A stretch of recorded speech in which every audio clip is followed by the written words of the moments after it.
On the news tonight, President assures Nigerians of safety and security as the nation marks 54th independence anniversary. Nigeria's historical edifice remembered at independence.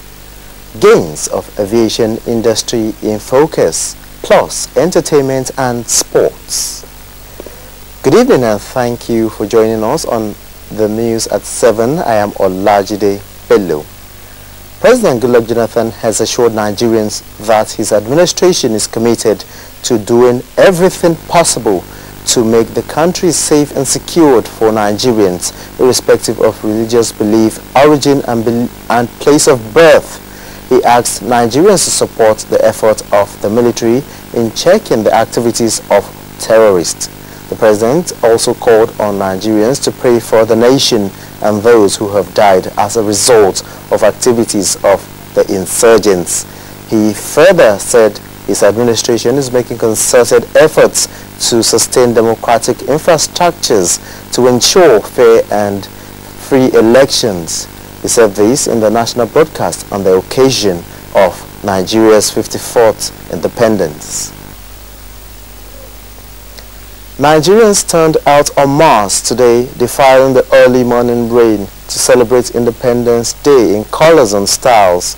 Jessitan Moses, who witnessed the celebration, reports that the state governor Babatunde Fashola charged citizens to be dedicated to the service of the nation. Mr. Babatunde Fashola, in what he called his last Independence Day remark as governor of Lagos, urged all to dedicate their sense of service and patriotism. He tasked Nigerians to put the country first before self. How can you serve your country? I say take the spirit of Lagos everywhere you go. From Babadi to Balewa, from Solomon to Sokoto, from Akwa to Ebonyi, and you must help your family, from Lekki to Lafia, from Ikebe to Ijebu. All of us, Nigerians, always to serve our country, by changing our thinking and striving to give our best for collective life. By making the conscious determination, and changing the way that we are, we can serve our country by doing something good and positive in our home, in our schools, and in our community. The government saluted the spirit of self-sacrifice of all those who worked hard to contain the Ebola virus disease. Mr. Fashola described them as national heroes. She take this credit away from them. They are not celebrating yet because they know the work is not finished. They are already working, meeting and planning to volunteer to go and give help to our brothers and sisters in Sierra Leone and in Liberia. They are ready for homework with the no work and they tell you that they are ready. The 54th National Day was graced by various uniform organizations and school children.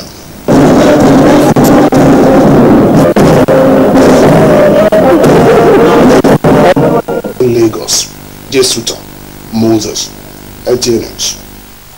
Sitting strategically in the center of Lagos Island is the racecourse arcade known today as the Tafawa Balewa Square. It was named after the country's first Prime Minister Alhaji Abubakar Tafawa Balewa, noted for celebrations, parades, carnivals, conventions and rallies among others. Tafawa Balewa Square is permanently engraved in Nigeria's history. Jennifer Igwe tells us why.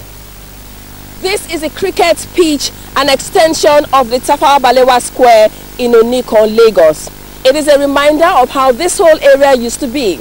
It used to be a wide expanse of greenery before the structures today known as racecourse or the Tafawa Balewa Square was built. It was on this open field 54 years ago that the first Prime Minister of Nigeria, Alhaji Sir Abubakar Tafawa Balewa, gave the first independence speech of Nigeria. The structure Tafawa Balewa Square was constructed in 1972 over an area that was previously the track for horse racing. So you had greyhound racing, you had horse racing, and of course, trust our people, when there was no racing, there was a lot of football going on in all segments of this place. It was the green space of Lagos. The October 1st, 1960 Independence Day was one many Nigerians had looked forward to eagerly. An ideal ground that could accommodate the important occasion, crowd and fanfare was critical for the celebration, so the vast green open space noted for horse racing was selected. There I was standing on the side of the road holding my green, white and green flag when the royal family came and they went with Tafawa, Balewa, and they handed over the reins of power to Nigeria. The place was filled to the brim. It was a very proud thing for everybody. TBS has remarkable monuments which include the former National Assembly complex, the Remembrance Arcade built with memorials to World War I and II and Civil War victims, statues of red eagles and 4 white horses, symbols from the national emblem signifying strength and diversity, and the 26-story Independence Building built in 1963, which at one time was Nigeria's tallest building. It was a structure that was based on steel frame, which was quite unique in building in those days. It was a great, wonderful structure which was a gift by the British government. Sculptures of the Eyo masquerade at the entrance of the TBS as the Eko heritage to the square. Jennifer Igwe, NTA News. Aviation industry the world over is described as a catalyst for economic growth and development. In Nigeria, the potential of the industry was neglected for decades by successive military and civilian administrations, leading to decay in infrastructure. The President, Goodluck Jonathan's administration in 2012 reversed all that in recognition of the critical role that the sector plays in national development. As Nigeria turns 54, aviation correspondent Vera Chinwoba catalogues the gains of the aviation industry under President Jonathan's administration. Recent estimates suggest that aviation industry the world over supports 58.1% of jobs globally, drives the economy, connects people and cultures, and contributes to a global market. For more than 3 decades, these benefits eluded Nigeria because successful military and civilian administrations paid less service to the sector. This led to infrastructure dilapidation with obsolete equipment adorning the nation's airports across the country. President Goodluck Jonathan's administration took the bull by the horn through radical transformation, which witnessed the implementation of the Aviation Master Plan. The plan provided a roadmap for institutional framework for massive provision of infrastructure that led to the remodeling of 22 airports with 5 new brand terminals on the stages of completion. We have seen improvements in airport facilities. They have been what is generally known and called now remodeling. I think that was the right step in the right direction, and it should be sustained. Between 2010 and 14, all the aviation parastatals attained significant milestones with the restructuring of the NCA. This resulted in effective, proactive and holistic approach to aviation safety. The implementation of civil aviation policy for the first time in 12 years saw the total radar coverage of Nigeria TRACOM project, with the Nigerian airspace now adjudged to be very safe. 2 Nigerian airlines were successfully interlined with IOSA certification. Minet and AIB also recorded tremendous achievements.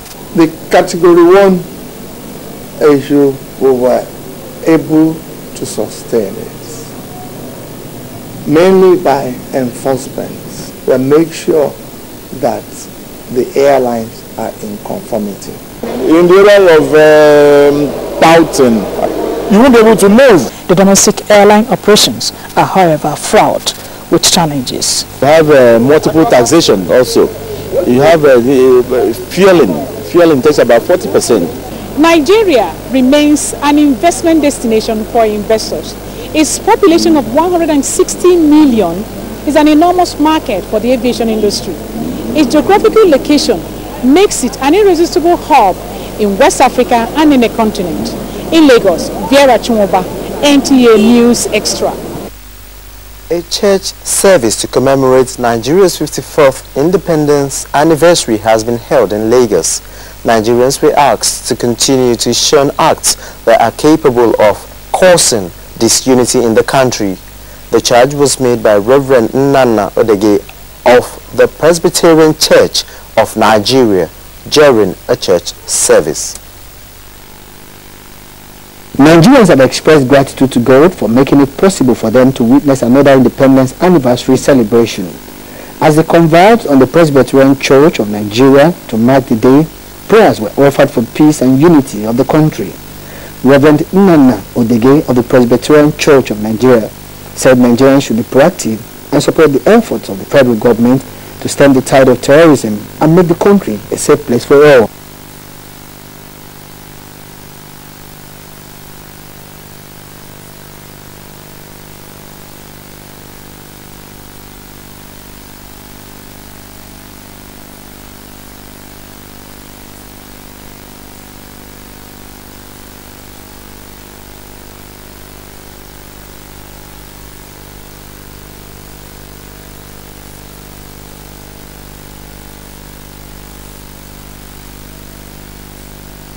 Urge leaders in positions of authority to shun corruption and be patriotic in the discharge of their duties. Prayers were also offered for a turnaround in the nation's economy.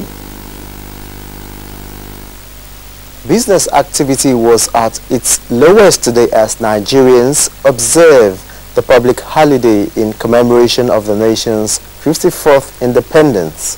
Ameji Pius visited some commercial spots in Lagos and brought back this report. For many Nigerians, particularly workers, a public holiday is a period to relax and be with loved ones. This explains why most commercial areas within the Lagos metropolis were devoid of the usual hustle and bustle. A drive through major roads in Lagos revealed that only a few fun seekers were seen at the various tourist spots like the National Theatre. Oh, we feel great, we are all happy, we're doing it in this delicious way. You know how we do it? We just have fun and keep fit. Not just to keep fit, we are proud that Nigeria is 54. Nigeria is a good country.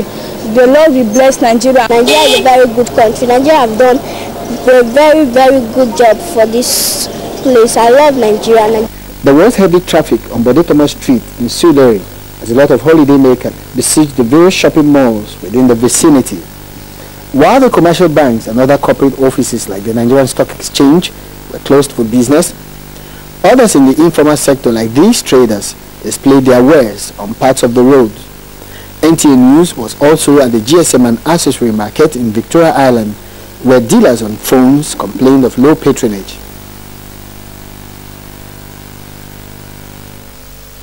You are watching NTA2 News at 7. We will take a break to bring you some messages. The news continues shortly. Stay with us. The National Theatre invites all secondary school students offering literature and other interested students to the reloaded dramatization of literature texts. Featuring Femi Oshofison's Women of Owu. But to use us as dogs. Date October 20 to 26, 2014. Venue National Theatre in Gongu. Time 12 noon and 3 p.m. day. Gate fee students 500 naira, adults 1,000 naira. Question and answer session follows after each performance. Women of Owu, come, watch and learn.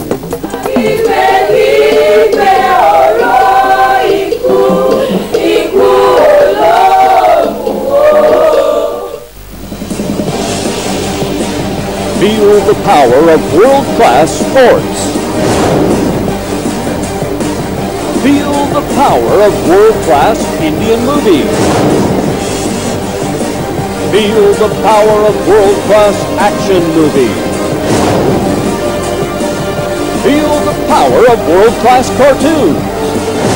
Feel the power of world-class entertainment on StarSat. Go get your StarSat HD decoder with over 100 channels. StarSat HD decoder is only 12,600 naira with 3-month free subscription. Promo ends 5th of October 2014. Terms and conditions apply. Visit www.starsat.com.ng for more information. Are you a Nigerian woman aged between 18 to 25? Do you have a valid international passport, birth certificate or voter's card? Do you think you have the qualities to be Nigeria's next true beauty queen? Come participate in Queen Nigeria Beauty Pageant 2014. Application forms are available at www.queennigeria.org for 5,000 naira only. Apply now and stand a chance of winning 1.5 million naira cash. A chance to represent Nigeria at major international events, brand new car, 1-year modeling contract, and ambassadorial role, amongst other fantastic opportunities. Entry closes 20th October 2014. Venue, Lagos Oriental Hotel, Victoria Island, Lagos. Date, 6th December 2014. Queen Nigeria is about beauty, brains, cultural values, and elegance. For sponsorship and more details, log on to www.queennigeria.org or call these numbers. Queen Nigeria 2014 is powered by NTA2 Enterprise and Famford Enterprise Limited. Queen Nigeria 2014, beyond beauty. We lost our uncle, a man of impeccable character, nationalist, our hero, and an icon of our unity war. We will forever miss you, but we know that God loves you best. Rest in peace, finally. Program of burial, Thursday, October 2nd, 2014, lying in state at Abauti Barracks, Yaba, Lagos, 11 a.m. to 12 noon. Friday, October 3rd, 2014, service of songs at Abauti Barracks, Yaba, Lagos, 5 to 6 p.m. Lying in state at Tafawa, Balewa, Square TBS, Racecourse, Lagos, 9 a.m. to 9:45 a.m. Burial service at Tafawa, Balewa, Racecourse, Lagos, 10 a.m. Interment at Ikoyi Vault. Entertainment at Tafawa, Balewa Square immediately after burial. Ayola Lawson and Shegun Adekunle for the family.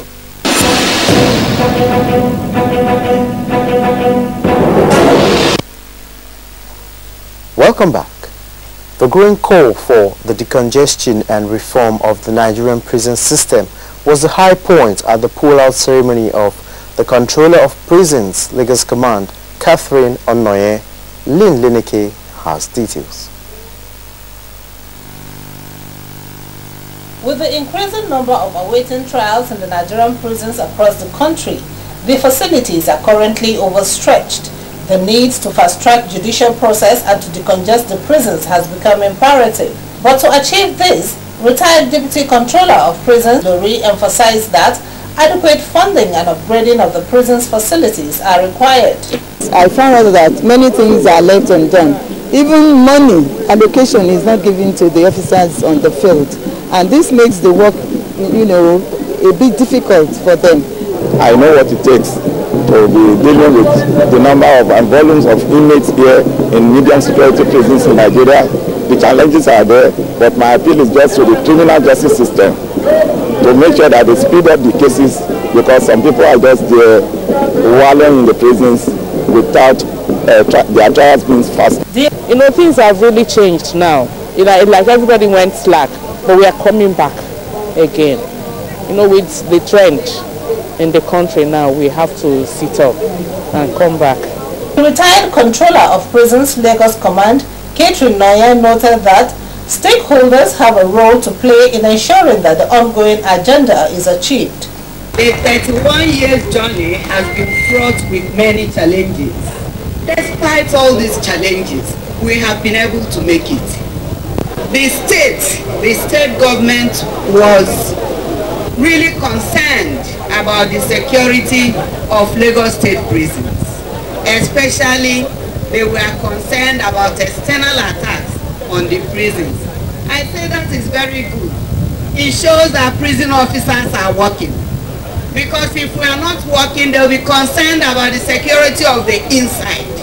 That will occupy them more than the one of outside. Catherine Noye served the Nigerian prisons for 31 years, and this pulling out ceremony is in line with the tradition of the prisons service.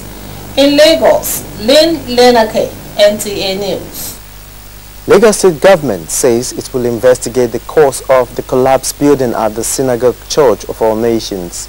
The Nigerian Institute of Town Planners has also asked the Lagos State government to sanction those found negligent.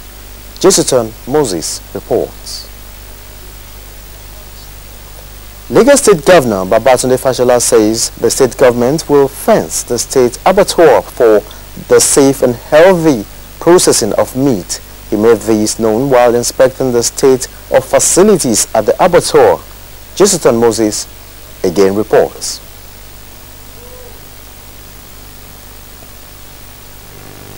After a tour of facilities at the abattoir noted that not all the equipment on ground were being utilized. He added that the state government had sponsored stakeholders to other African countries for the purpose of exposing them to best practice in meat business. Mr. Fashola stressed that animals will no longer be stressed through a long-distance trek before slaughtering. This, he noted, will increase the meat quality and also butcher's return on investment. One of the things we will do very quickly is to help them to fence up this place now. We want to improve the capacity of this place, first to keep jobs. The governor disclosed that animals will henceforth be transported in specialized trucks in the state. In Lagos, Jessiton Moses. And Entertainment news is next on our lineup with Tekla Wilkie.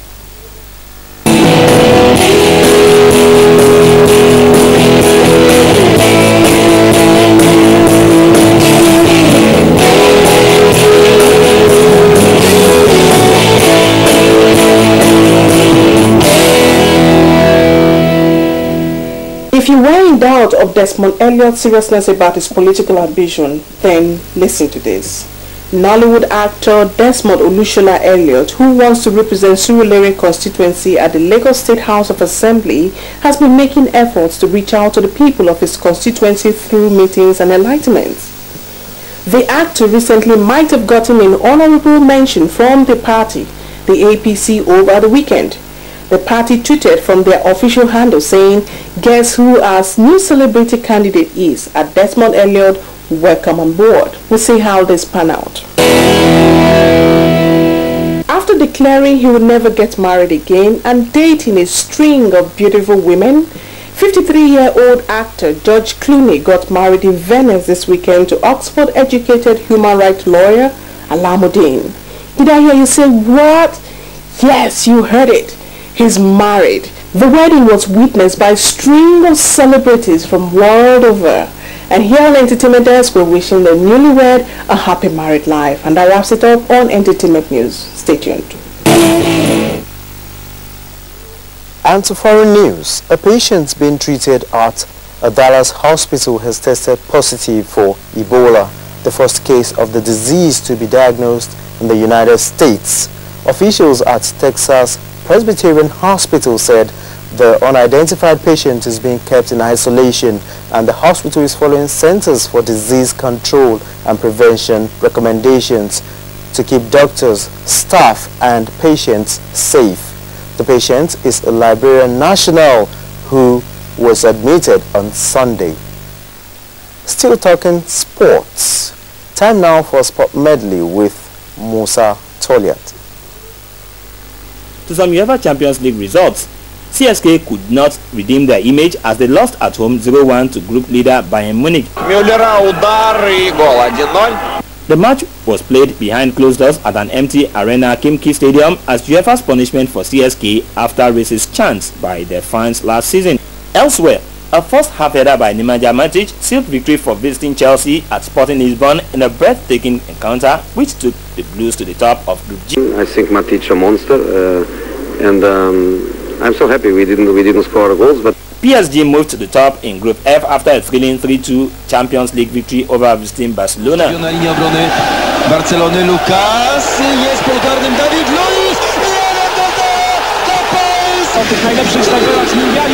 Neymar, Messi, fantastyczne podanie, Messi jeszcze raz i mamy błyskawiczne. Manchester City were held to a 1-0 draw at home by Roma in Group E. Belarusian side Bati edged out Atletico Bilbao 2-1, while Apoel Nicosia shared a 1-1 draw with the Dutch champions Ajax. Wednesday's Champions League pairings show that Liverpool will be away to FC Basel, Arsenal will welcome Galatasaray at the Emirates, while Atletico Madrid and Juventus will slug it out in Spain. Balmo FF will trade tackles with visiting Olympiacos, Real Madrid will be away to Ludo Ragd, whilst then St. Petersburg will lock horns with French side Monaco. Benfica will be away to Bayern Leverkusen, while Belgian side Anderlecht will host German giants Borussia Dortmund. Now to some tennis action. Andy Murray secured his first victory in the first round of the China Open after putting up a hard fight to beat Poland's Jerzy Janowicz 6-7, 6-4, 6-2.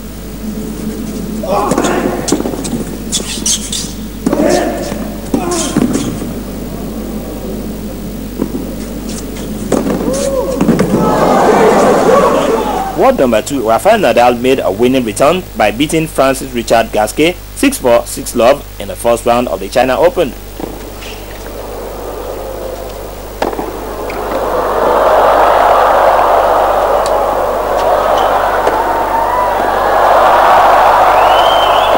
Oh, it was Nadal-esque defense. And that's Sports Medley on NTA2 News. And that's the news at 7. Join us at 9 for News Extra. I am Olajide Bello. Many thanks for watching. Good evening.